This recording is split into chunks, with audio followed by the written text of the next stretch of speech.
Мектеп оқушыларының оқу үлгерімін арттыру мақсатында заңгер Жангелді Сүлейменов 5 күндік оқу жүйесін ұсынып отыр. Ол қыркүйек айында осы тақырыпта әлеуметтік сауалнама жүргізіпті. Айтуынша, әр баланың болашақта кәсіби алға жылжуына бұл өзгеріс тікелей әсер етпек. Мы стремимся войти. Біз дамыған мемлекеттердің қатарына ену үшін білім саласына көңіл бөлуіміз қажет. Ең алдымен оқушылардың білім деңгейінде жақсы көрсеткіштер болсын десек, оларды аптасына 5 күн оқыту қажет. Мен өзім осы мәселеде әлеуметтік сауалнама жүргіздім. Сауалнама нәтижесі бойынша менің ұсынысымды құптайтын адамдардың саны көп екенін байқадым. Ендігі кезекте білім және ғылым министріне хат жолдап, осы бастаманың қолдауын күту.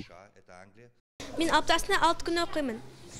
Аптасына 5 күн оқысақ, тада бір үйлермелерге қатысалатын едік. Ал осы мәселеге қатысты номері 48-ші мектеп лицей директоры өз ойын айтты. Оның пікірінше 5 күндік оқу жүйесін енгізу баланың ақыл санасының даму қарқыны мен сапасын өзгертеді екен. Конечно, мы все поддерживаем, все педагоги. Біз бұл бастаманы қолдаймыз. Егер де білім және ғылым министрі осы мәселені құптаса, біз қуанар едік. Себебі оқушы 5 күн оқып, 6-шы күні әртүрлі үйірмелерге қатысып, өзін-өзі дамытуға уақытта бар еді.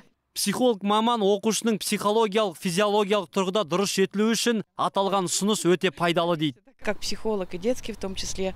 Психолог ретінде айтарым, мен 6 күндік оқу жүйесіне қарсымын. Оның себептерін айта кетейін. Біріншіден, оқу жүйесінің ауыртпалығы баланың психологиясына әсер етеді. Екіншіден, бала бір уақыт демалып бой жазбаса, ол балада дефект пайда болады. Ол баланың психологиялық күйі нашар болатынына сенімдімін.